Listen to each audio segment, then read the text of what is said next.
Hello friends, आप सभी का मेरे चैनल में स्वागत है। और अभी यहाँ पर आप देख सकते हो कितने सारे कपड़े फैले हुए हैं। इन कपड़ों को अभी मुझे फ़ोल्ड करना है, तो इन सभी कपड़ों को पहले मैं चौकी में कर लेती हूँ, फिर आराम से मैं इनको फ़ोल्ड करने में लग जाऊँगी।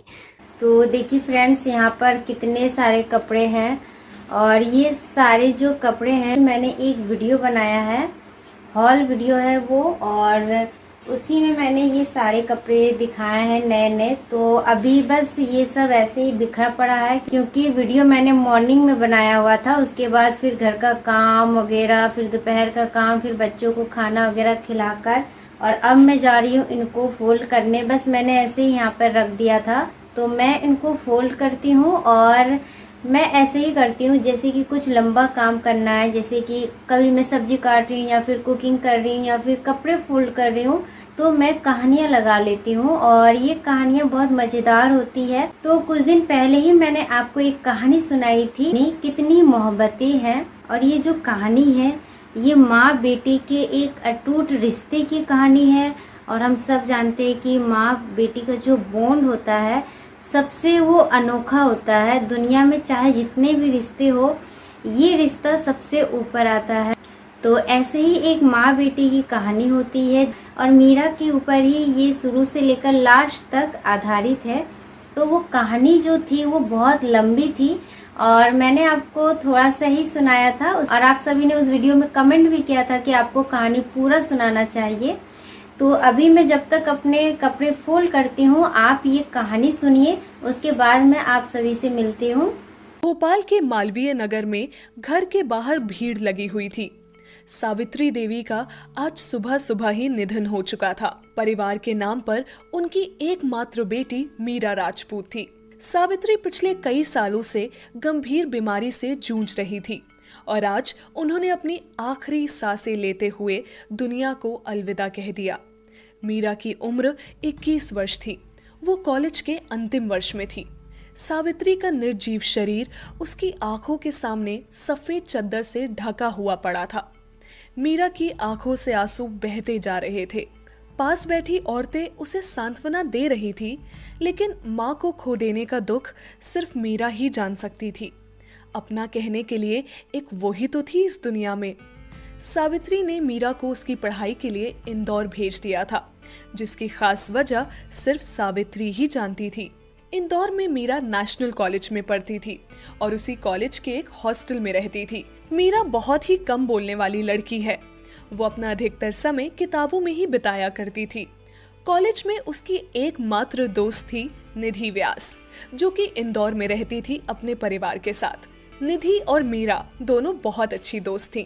कॉलेज के 2 साल दोनों ने साथ साथ ही पूरे किए थे, लेकिन निधि मीरा को अब बहुत कम जान पाई थी।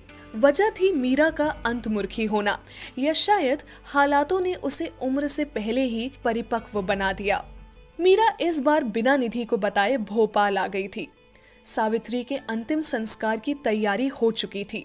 जब उनके पार्थिव शरीर को ले जाया जाने लगा तो मीरा जोर जोर से रो पड़ी। औरतों ने उसे संभाला, लेकिन कोई उसे रोक नहीं पाया। वो दौड़कर बाहर आई और कहने लगी, हम भी साथ जाएंगे। बिटिया, औरत शमशान में नहीं जाती है। वहां खड़े एक बुजुर्ग ने कहा। हमें कुछ नहीं सुनना, हम भी साथ जाएंगे। मीरा ने कहा, चलने दीजिए काका, मुख अग्नि के लिए किसी अपने का होना भी जरूरी है, और आजकल क्या लड़का क्या लड़की, चलने दीजिए। पास खड़े विश्वनाथ ने बुजुर्ग आदमी से कहा।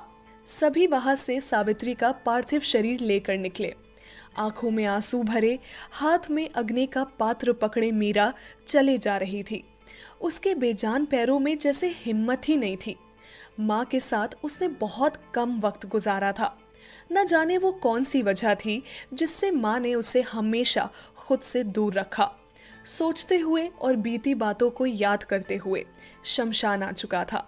सावित्री का अंतिम संस्कार किया गया। एक लौती वारिस होने के कारण उसी ने मुखअग्नि भी दी। उन पलों में मीरा को संभालना बहुत मुश्किल हो रहा था। वहां मौजूद सभी की पलकें नम हो गई। 1 महीने बाद मीरा इंदौर आई। उसने कपड़े बदले और अपनी बुक्स उठाए कॉलेज आ गई। कॉलेज आकर उसने प्रिंसिपल से बात की और उन्हें अपनी माँ के देहांत के बारे में बताया। चूंकि मीरा कॉलेज में सबसे होनहार स्टूडेंट थी, इसीलिए प्रिंसिपल ने उसकी 1 महीने की लीव को मान लिया। मीरा प्रिंसिपल का शुक्रिया अदा करके बाहर आ गई। क्लास शुरू होने में अभी वक्त था, इसीलिए वो आकर बेंच पर बैठ गई और उदास आंखों से जमीन को निहारने लगी। तभी एक जानी पहचानी आवाज उसके कानों में पड़ी। ओ मैडम जी, कहाँ थी इतने दिन? ना फोन ना मैसेज, आखिर चल क्या रहा है तुम्हारे दिमाग में? मीरा आवाज की दिशा में पलटी। सामने निधि खड़ी थी। मीरा ने कोई जवाब नहीं दिया तो निधि उसके पास बैठ गई और प्यार से कहा, क्या हुआ मीरा, सब ठीक तो है ना? निधि की बात सुनकर मीरा की आंखें डबडबा गई। उसने नीचे जमीन की ओर देखते हुए कहा, माँ नहीं रही निधि। क्या? ये कब हुआ? और तुमने मुझे बताया क्यों नहीं? निधि ने चौंकते हुए कहा। क्या बताती निधि, मैं खुद भी नहीं जानती थी कि माँ किस दर्द से गुजर रही है। मैं कुछ जान ना पाऊँ, इसीलिए उन्होंने हमेशा मुझे खुद से दूर रखा। और देखो, वो हमेशा हमेशा के लिए मुझसे दूर चली गई। कहते कहते मीरा की आंखों में आंसू भर आए। निधि ने मीरा का हाथ अपने हाथ में लिया और उसकी आंखों में देखते हुए कहा, तुम अकेली नहीं हो मीरा, मैं हूं ना तुम्हारे साथ, दोबारा ऐसी बात मत कहना। मीरा ने निधि को गले लगा लिया। निधि उसे हिम्मत बंधाती रहती। क्लास का वक्त हुआ तो दोनों उठकर क्लास की ओर चली गई। मीरा को अपना ख्याल रखने का बोलकर निधि घर चली गई, लेकिन आज उसका मन बहुत उदास था। वो बस मीरा के बारे में ही सोचती रही। अगली सुबह हॉस्टल वार्डन ने मीरा से कमरा खाली करने को कहा। पिछले 1 महीने से उसके कमरे का किराया नहीं आया था। मीरा ने कुछ दिन की परमिशन मांगी, लेकिन वार्डन ने साफ शब्दों में उसे कमरा खाली करने को कह दिया। किसी ने उसकी मदद नहीं की। मीरा ने अपना सामान समेटा और बैग में जमाने लगी। उसके पास जो पैसे थे वो तो माँ के अंतिम संस्कार और उसके बाद के कामों में खर्च हो गए थे। अनजान शहर में आखिर मदद भी ले तो किसकी? मीरा बहुत ही स्वाभिमानी लड़की थी और इसीलिए उसने अपनी ये परेशानी निधि को नहीं बताई। भोपाल वापस जाने के अलावा मीरा के पास अब और कोई रास्ता नहीं था। अपने बैग लेकर वो हॉस्टल से निकल गई। निधि जब कॉलेज आई तो क्लास में मीरा को ना देखकर उसने अपने साथ बैठी रागिनी से पूछा, जो कि उसी हॉस्टल में रहती है। ए रागिनी, मीरा कहाँ है? वो कॉलेज क्यों नहीं आई? अरे तुझे नहीं पता क्या, आज वार्डन मैडम ने उसे हॉस्टल से निकाल दिया, रागिनी ने फुसफुसाते हुए कहा। व्हाट? पर क्यों? निधि ने हैरानी से कहा। क्योंकि उसने हॉस्टल के रूम का किराया नहीं दिया था। अब मुझे डिस्टर्ब मत करो, पढ़ने दो, रागिनी ने कहा और बुक्स में नजरें गड़ा ली। निधि ने सुना तो सोचने लगी, इतना सब हो गया और मीरा ने मुझे बताया तक नहीं। ये लड़की भी ना, इसे समझना सच में बहुत मुश्किल है। पता नहीं इस वक्त वो कहाँ होगी। मुझे जाना होगा। निधि ने अपना बैग और बुक्स उठाए और क्लास के बाहर निकल गई। कॉलेज से सीधा वो हॉस्टल आई और मीरा की रूममेट से पूछा। रूममेट ने बताया कि मीरा वापस अपने घर जाने की बात कर रही थी। निधि वहां से निकली और तुरंत रेलवे स्टेशन आई। ट्रेन जा चुकी थी। निधि हताश हो गई। उसने उदास नजरों से ट्रेन को जाते हुए देखा और जैसे ही वापस जाने को मुड़ी, उसकी नजर बेंच पर बैठी मीरा पर गई। निधि खुशी से दौड़कर उसके पास आई, लेकिन अगले ही पल उसकी खुशी गुस्से में बदल गई और उसने कहा, समझती क्या हो अपने आप को, और ये इस तरह मुंह छुपाकर कहाँ जा रही हो? मुंह छुपाकर नहीं जा रहे, बता कर आए थे रागिनी को, मीरा ने धीमे स्वर में कहा। और तुम्हें लगता है मैं तुम्हें ऐसे जाने दूंगी? निधि ने गुस्से से कहा। पर अब यहाँ करेंगे भी क्या? वार्डन ने भी हमें हॉस्टल से निकाल दिया है, मीरा ने कहा। वार्डन की तो मैं, तुम ये बताओ तुमने मुझे क्यों नहीं बताया? निधि के इस सवाल पर मीरा खामोश हो गई। निधि उसके बगल में बैठी और कहने लगी, मीरा, तुम सिर्फ कहने के लिए मेरी दोस्त नहीं हो। कॉलेज में बहुत सी लड़कियां हैं, लेकिन मैंने तुम्हें अपना दोस्त चुना। जानती हो क्यों? क्योंकि तुम बहुत अच्छी हो और समझदार भी हो। तुम बहुत स्ट्रांग लड़की हो मीरा। फिर ऐसे कैसे जा सकती हो? आंटी का सपना कैसे भूल सकती हो? तुम्हें पढ़ना है, एक बड़ी अधिकारी बनना है, ये कैसे भूल गई तुम? निधि, हम कुछ नहीं भूले हैं, सब याद है हमें। पर इस शहर से हमने एक बात सीखी है कि अगर जीना है तो पैसे ज़रूरी है, और वो हमारे पास नहीं है निधि। घर जाएंगे, वहाँ रहने के लिए कम से कम अपना घर तो है, मीरा ने उदास होकर कहा। हो गई तुम्हारी आदर्श वाली बातें, तो चले, निधि ने उठते हुए कहा। कहाँ? मीरा ने कहा। कोई सवाल नहीं, उठो और चलो, कहकर निधि ने एक बैग खुद उठाया और दूसरा मीरा को थमा दिया। दोनों बाहर आई। निधि पार्किंग से अपनी स्कूटी निकाल लाई और मीरा को साथ लेकर चल पड़ी। निधि के पीछे बैठी मीरा के मन में सैकड़ों सवाल उथल पुथल मचाए हुए थे। मीरा जब भी इस शहर से जाने के बारे में सोचती, ये शहर उसे वापस अपनी ओर खींच लाता। सवाल बहुत थे लेकिन जवाब नहीं। निधि उसे कहाँ लेकर जा रही है, इस बात का भी उसे अंदाजा नहीं था। स्कूटी सड़क पर दौड़ाते हुए निधि ने अचानक से ब्रेक लगाए और गाड़ी को यू टर्न घुमाया। क्या हुआ, इधर कहाँ जा रही हो? पीछे बैठी मीरा ने सवाल किया। हॉस्टल, निधि ने कहा। लेकिन क्यों? मीरा ने कहा। तू चल तो बताती हूँ। कहकर निधि ने स्पीड बढ़ाई और कुछ वक्त बाद दोनों हॉस्टल के सामने थे। निधि ने स्कूटी साइड में लगाई। उसने मीरा का हाथ पकड़ा और उसे लेकर अंदर चली आई। वार्डन सामने ही खड़ी मिल गई। निधि उसके सामने आई। उसने अपने जेब से कुछ रुपए निकाले और वार्डन के हाथ में थमाते हुए कहा, ये रखो अपने पैसे और आज के बाद किसी लड़की को इस तरह से हॉस्टल से मत निकालना। वक्त पर किराया देंगे तो कोई क्यों निकालेगा, पर ये लड़कियां घर वालों के पैसे तो ऐश में उड़ा देती हैं और फिर किराए के नाम पर रोने बैठ जाती हैं। वार्डन ने मुंह बनाकर रुपए गिनते हुए कहा। चुड़ैल, तेरी हिम्मत कैसे हुई मेरी दोस्त के लिए ऐसा बोलने की? मैं तेरा मुंह नोच लूंगी। निधि ने वार्डन से उलझते हुए कहा, लेकिन ऐन वक्त पर मीरा ने उसे रोक लिया और कहा, निधि ये क्या कर रही हो, छोड़ो उन्हें। मैं मुंह तोड़ दूंगी इसका। इस हॉस्टल की लड़कियां चाहे जो करती हो, तुम ऐसी नहीं हो। निधि ने गुस्से से मीरा से कहा, तुम प्लीज यहाँ से चलो प्लीज। मीरा ने निधि को लगभग खींचते हुए कहा। निधि वहां से चली गई तो मीरा वार्डन के पास आई और बहुत ही धीमे स्वर में कहा, निधि ने जो किया उसके लिए हम माफी मांगते हैं मैम। एक बात और, हर लड़की यहाँ ऐश करने नहीं आती है। कहकर मीरा वहां से चली गई। बाहर आई तो देखा निधि गुस्से में थी। मीरा जैसे ही उसके पास आई, निधि ने कहा, क्या सच में तुम राजपूत खानदान से हो? मतलब उसने तुम्हें इतना सब कहा और तुम सुन के चली आई? गलती हमारी ही है। अगर वक्त पर किराया दिया होता तो वो ऐसा नहीं होता। मीरा ने शांत लहजे में कहा। ओ आदर्श की देवी, बस करो तुम। ऐसी ही रही ना तो कोई भी बेच के निकल जाएगा तुमको। निधि ने मीरा के सामने हाथ जोड़ते हुए कहा। निधि ऐसा नहीं है। पिछले 3 सालों से हम यहाँ हैं। हम नहीं चाहते हमारी वजह से हमारी माँ को शर्मिंदा होना पड़े। जो सरनेम हमें मिला है उसकी इज्जत बरकरार रखना भी जरूरी है। मीरा ने कहा। ऐसे रखोगी इज्जत बरकरार? कोई कुछ कहे और चुपचाप सुनो, हो सके तो माफी भी खुद ही मांगो। निधि ने कहा। तुम्हें समझा नहीं पाएंगे, मीरा ने बैग्स उठाते हुए कहा। ये अच्छा है तुम्हारा। खैर छोड़ो, आओ बैठो, चलते हैं, देर हो रही है।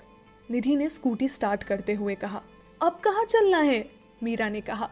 निधि मुस्कुराई और कहा, वहां जहां सब तुम्हारे अपने हैं। मीरा जैसे ही आकर बैठी, निधि ने स्कूटी आगे बढ़ा दी। दोनों शिवाजी नगर में आई। इंदौर आने के बाद मीरा ने पहली बार इस शहर को देखा था। साफ सुथरी सड़कें, बड़े ऊंचे ऊंचे घर, वो सब अपलक देखे जा रही थी। निधि स्पीड से स्कूटी दौड़ाए जा रही थी। निधि व्यास अपने परिवार में सबकी लाडली। मीरा से उसकी जान पहचान कॉलेज में हुई थी और मीरा का शांत व्यवहार उसे पहली नजर में भा गया, लेकिन खुद बिल्कुल शांत नहीं थी। वो हमेशा हंसती खिलखिलाती रहती थी। लाडली थी, इसीलिए उसे किसी भी बात के लिए ना नहीं कहा जाता था। मीरा को लेकर निधि एक बड़े से घर के सामने रुकी। उसने स्कूटी साइड में लगाई और मीरा को लेकर अंदर आई। मीरा की नजर घर के दरवाजे पर लगे नेम प्लेट पर पड़ी, व्यास हाउस। मीरा अपना बैग संभाले अंदर आ गई। अंदर आते ही निधि चिल्लाई, मम्मा, पापा, दादू, दादी, भैया, सब आ जाइए। निधि की आवाज सुनते ही सब बाहर चले आए। निधि के साथ एक अनजान लड़की को देखकर सबके मन में क्वेश्चन मार्क था, जो कि निधि ने अगले ही पल हटा दिया और कहा, दादू ये मेरी दोस्त है मीरा। और फिर मीरा की ओर पलटकर कहा, मीरा ये मेरे दादू श्रीनाथ जी व्यास और वो मेरी दादी माँ सुरेखा जी व्यास। नमस्ते, मीरा ने दोनों हाथ जोड़कर कहा। ये मेरे पापा है विजय व्यास और ये मेरी मम्मा राधा व्यास। निधि ने अपने माँ पापा की ओर इशारा करके कहा। मीरा ने उन्हें भी नमस्ते की तो दोनों जवाब में मुस्कुरा उठे। निधि अपने भाई के पास आई और कहा, उसके हाथ में हाथ डालकर, ये है मेरे बड़े भैया अर्जुन। हेलो। अर्जुन ने मुस्कुराकर कहा तो मीरा ने भी जवाब में नमस्ते कहा। सबसे परिचय करवाने के बाद निधि वापस मीरा के पास आई और कहा, ये है मेरी स्वीट सी फैमिली। उसे कुछ याद आया तो उसने इधर उधर देखते हुए कहा, अक्षत भैया कहाँ है? अक्षत बाहर गया हुआ है, राधा ने मीरा के सामने आकर कहा। उन्होंने बड़े गौर से मीरा को देखा। बड़ी बड़ी काजल से सनी आंखें, सुर्ख गुलाबी होंठ, सुराही सी पतली गर्दन, गोरा रंग, लंबे घने बाल जिन्हें सलीके से गुथा हुआ था और उनसे छान कर आती एक बालों की लट जो बार बार मीरा के गाल को चूम रही थी। राधा को अपनी ओर देखता पाकर मीरा ने कहा, आप हमें ऐसे क्यों देख रही हैं? राधा अपनी चेतना से लौटी और अपनी उंगली से आंख के किनारे से काजल निकाला और मीरा के कान के पीछे लगाकर कहा, बड़ी प्यारी हो, किसी की नजर ना लगे। मीरा मुस्कुरा दी। घर में आने के बाद शायद पहली बार मुस्कुराई वो। राधा ने उसका हाथ पकड़ा और उसे सबके बीच ले आई। सभी हॉल में रखे सोफों पर बैठ गए। निधि ने एक सांस में सारी बात कह डाली और फिर दादू के सामने आकर मासूमियत से कहा, मैंने ठीक किया ना दादाजी? हाँ बेटा जी, बिल्कुल सही किया। ऐसे वक्त में दोस्त ही दोस्त के काम आता है। दादू ने प्यार से निधि के गाल को छूकर कहा। तो फिर मीरा यहाँ रह सकती है ना? निधि ने कहा। जब तक वो चाहे वो यहाँ रह सकती है, दादू ने कहा और फिर मीरा की ओर देखकर कहा, मीरा जी? मीरा ने धीरे से कहा। दादू मुस्कुराए और कहा, इसे अपना ही घर समझो, किसी भी चीज़ की ज़रूरत हो तो बेझिझक मांग लेना। जी शुक्रिया, मीरा ने हाथ जोड़कर कहा। पापा मैं चलता हूँ, ऑफिस में मीटिंग है, अर्जुन ने उठते हुए कहा। हाँ ठीक है, मैं और पिताजी आते हैं बाद में, विजय ने कहा। अर्जुन ने अपना फोन और बैग टेबल से उठाया और सबको बाय कहकर जाने लगा कि उसकी नज़र मीरा पर गई तो उसने कहा, बाय मीरा। बाय, मीरा ने धीरे से कहा। चलो बेटा, पहले तुम दोनों कुछ खा लो, राधा ने कहा और दोनों को अपने साथ डाइनिंग टेबल की ओर ले आई। निधि और मीरा वहां आकर बैठ गई। राधा ने दोनों के लिए खाना परोसा। दादी माँ उठकर बाहर टहलने निकल गई। सर्दियों का वक्त था और इस मौसम में बस धूप ही सहारा होती है। दादी माँ बाहर बगीचे में आकर धूप सेकने में लगी हुई थी। विजय और श्रीनाथ जी भी कुछ देर बाद बाहर निकल गए। निधि ने खाना शुरू किया लेकिन मीरा खामोश बैठी थी। उसे खामोश देखकर राधा ने प्यार से कहा, क्या हुआ बेटा, खाओ ना। मीरा ने भरे हुए गले से कहा। राधा ने उसके कंधे पर हाथ रखते हुए कहा, तुम्हारा दर्द मैं बांट तो नहीं सकती लेकिन उसे कम ज़रूर कर सकती हूँ। ये सब लोग तुम्हारे साथ है बेटा। मीरा ने नम आँखों से राधा की ओर देखा तो राधा ने प्यार से उसके चेहरे को अपने हाथों में लेकर कहा, इतनी प्यारी बच्ची उदास बिल्कुल अच्छी नहीं लगती। अब खाना खाओ, ठंडा हो रहा है, तब तक मैं तुम्हारे रहने का बंदोबस्त कर देती हूँ। राधा वहाँ से चली गई। मीरा को सब बहुत अच्छे लगे लेकिन सबसे ज़्यादा अच्छी राधा लगी। उसमें वो अपनी माँ की छवि को देख पा रही थी। खाना खाने के बाद निधि उसे अपना घर दिखाने लगी।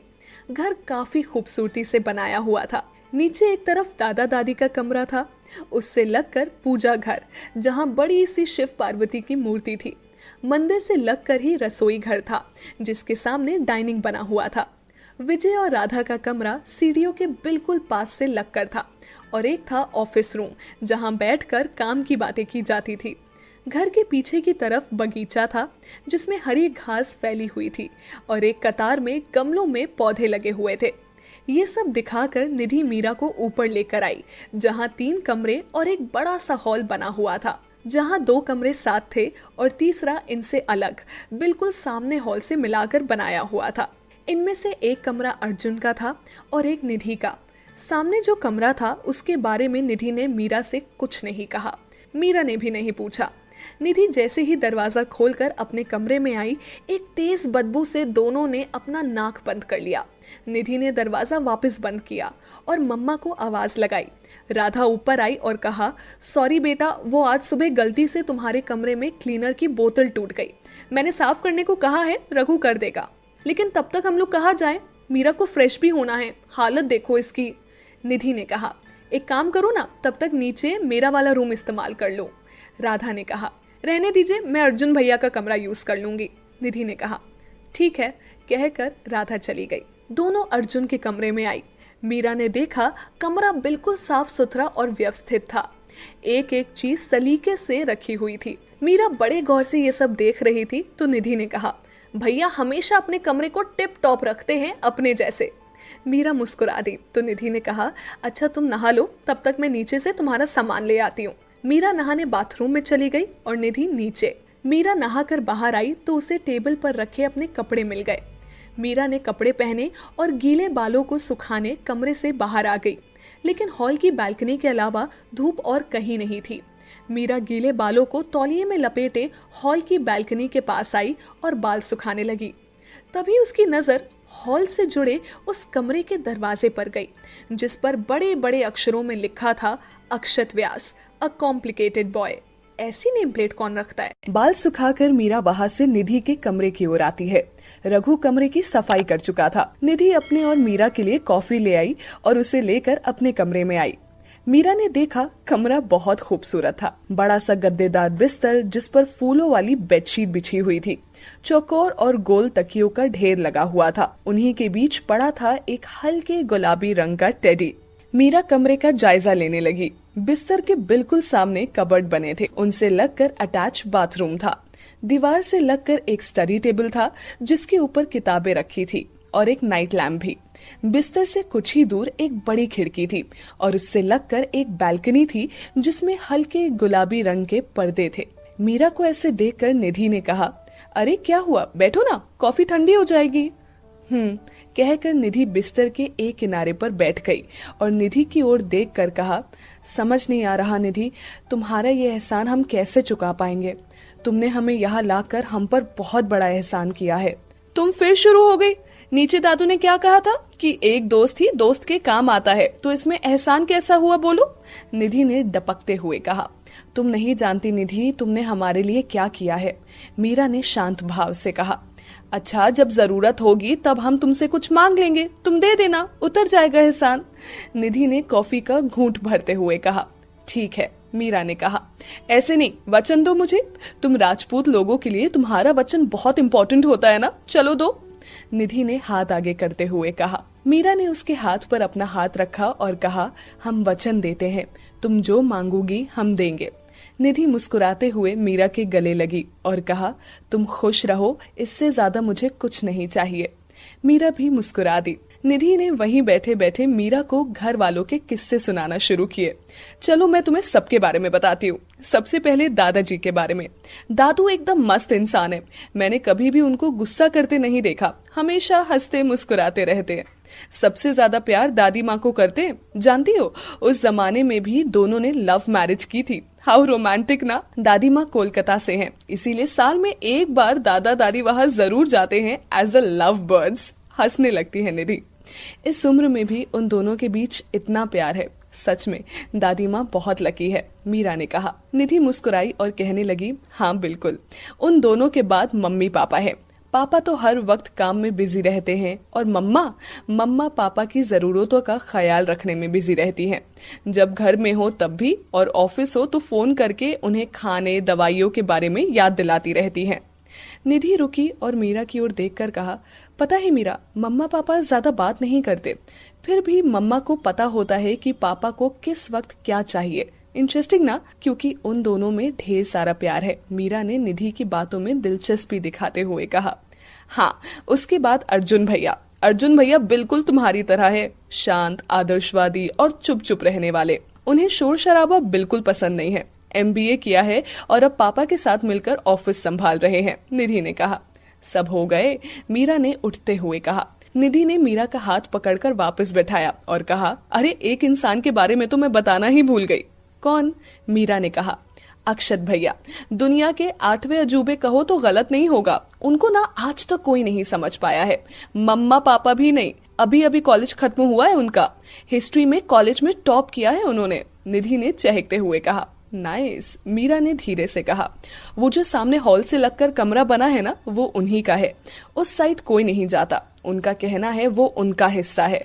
पागल है वो, अपने ही घर में क्या अपना क्या पराया, निधि ने कहा। मीरा की आंखों के आगे वो नेम प्लेट आ गई जिस पर लिखा हुआ था, अक्षत व्यास, अ कॉम्प्लिकेटेड बॉय। मीरा को अब इस शब्द का मतलब समझ आ रहा था। अक्षत से उसका सामना कैसे होगा ये वो नहीं जानती थी, पर इतना जान चुकी थी कि वो बाकी घर वालों से अलग ही था। सबके बारे में बताने के बाद निधि ने कहा, अब तुम भी इस घर का हिस्सा हो, है ना?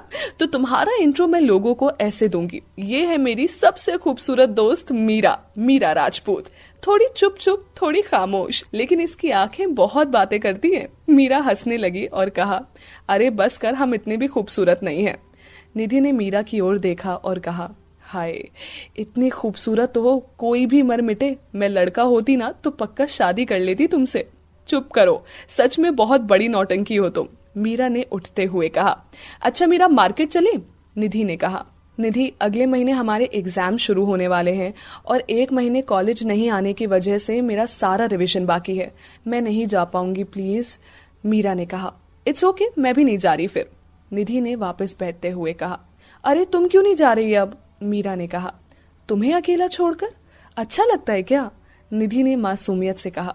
अरे हम रह लेंगे, हमारी वजह से तुम अपनी खुशी बर्बाद मत करो, तुम जाओ, मीरा ने प्यार से निधि के गाल को छूकर कहा। थैंक्स। अच्छा मीरा, वो जो फर्स्ट फ्लोर वाला कबर्ड है ना, वो खाली है, उसमें तुम अपने कपड़े और बाकी सामान रख लेना और बुक्स मेरी वाली टेबल पर ही रख लेना। और कुछ चाहिए हो तो मम्मा से कह देना या मुझे फोन कर लेना, निधि एक सांस में बोल गई। हम सब देख लेंगे, तुम बेफिक्र होके जाओ, मीरा ने अपना बैग खोलते हुए कहा। निधि अपना पर्स और फोन लेकर वहां से चली गई। मीरा ने दरवाजा बंद किया और फिर निधि के बताए कबर्ड में अपने कपड़े और सामान रखने लगी। सामान रखकर मीरा ने अपनी किताबें निकाली और पढ़ने लगी। किताबों के बीच 1 घंटा कब निकल गया मीरा को पता ही नहीं चला। उसने एक किताब उठाई और लेकर बालकनी में पड़ी कुर्सी पर आ बैठी। मीरा इत्मीनान से किताब के पन्ने पलटते हुए पढ़े जा रही थी। तभी एक तेज चमक उसे अपने चेहरे पर महसूस हुई। मीरा ने उस ओर देखा, लेकिन वो चमक सीधी उसकी आंखों में पड़ रही थी, जिससे वो चाह कर भी अपनी आंखें नहीं खोल पा रही थी। वो तेज चमक शीशे की थी।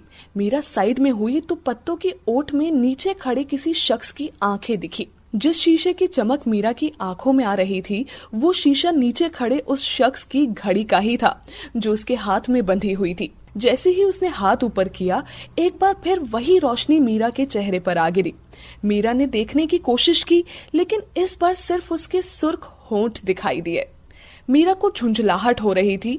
एक तो वो तेज रोशनी, ऊपर से वो नीचे खड़े उस शख्स को देख नहीं पा रही थी। उसकी आंखों ने मीरा के दिल में बेचैनी बढ़ा दी थी। बालकनी से लगी हुई तार पर कपड़े सूख रहे थे। मीरा ने जैसे ही उस तार को पकड़ा, वो तार टूटी और उसके सारे कपड़े मीरा पर आ गिरे। मीरा उन कपड़ों में ऐसी उलझी कि उस शख्स को देख ही नहीं पाई। जब उठी और नीचे देखा तो वो उसे बाहर जाता दिखा। मीरा को पहली बार बहुत निराशा हुई। हाथ में पहनी लड़के की घड़ी का शीशा अभी भी चमक रहा था। चलते चलते उसने जैसे ही हाथ उठाया, एक तेज रोशनी एक बार फिर मीरा की आंखों में आ गिरी।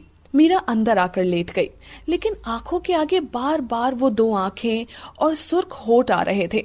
मीरा की झुंझलाहट अब और ज्यादा बढ़ गई तो वो कमरे से बाहर आ गई। नीचे आकर वो बगीचे में दादी के पास चली आई। दादी ने देखा तो उसे पास आने को कहा और बोली, मन लग गया ना तुम्हारा यहाँ? जी दादी माँ, मीरा ने धीरे से कहा। आओ बैठो, दादी ने बड़े प्यार से कहा तो मीरा आकर उनके पास बैठ गई। दादी ने बड़े गौर से देखा और कहा, तुम कुछ परेशान नजर आ रही हो, मुझे बताओ, किसी ने कुछ कहा? नहीं दादी माँ, ऐसी कोई बात नहीं है, सब बहुत अच्छे हैं, मीरा ने नजरें चुराते हुए कहा। तो फिर इतने प्यारे से चेहरे पर परेशानी के भाव क्यों? देख, मैं दादी माँ हूँ, चेहरा पढ़ लेती हूँ, दादी माँ ने शरारत से मुस्कुराते हुए कहा। दादी माँ, वो अभी यहाँ नीचे कोई था क्या? मीरा ने झिझकते हुए कहा। यहाँ? हाँ, वो कुछ देर पहले अक्षत आया था, लेकिन वो पट्टा एक जगह टिकता कहाँ है, आया कि वापस चला गया।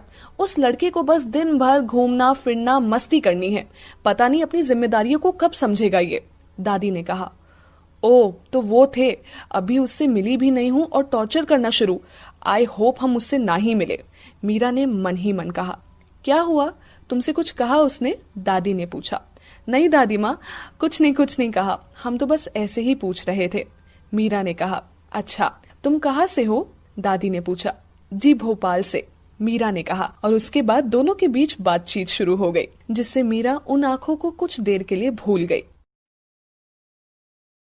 तो देखा फ्रेंड्स, आप सभी ने, कितना सुंदर कहानी है ये।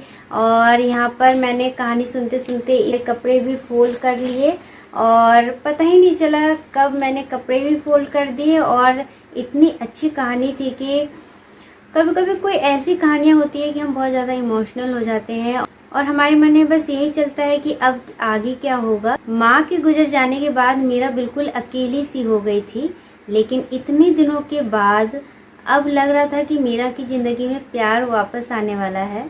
वो मन ही मन अक्षत को पसंद करने लगी थी और वो अपने प्यार का इजहार ही करने वाली थी कि तभी मोनालिजा आ जाती है। मोनालिजा अक्षत की गर्लफ्रेंड। अब क्या अक्षत मोनालिजा से प्यार करता था या फिर वो भी मीरा को मन ही मन पसंद करने लगा था? इसका जवाब आपको मिलेगा आगे के एपिसोड में, जो कि सिर्फ और सिर्फ आपको मिलेंगे पॉकेट एफएम पर। यूट्यूब पर इसके आगे के एपिसोड नहीं मिलेंगे। अब आप सोचेंगे कि पॉकेट एफएम क्यों डाउनलोड करें, तो यहाँ पर आपको इतनी अच्छी अच्छी कहानियाँ मिलेगी कि आप खो जाइएगा, और वो भी बिल्कुल फ्री।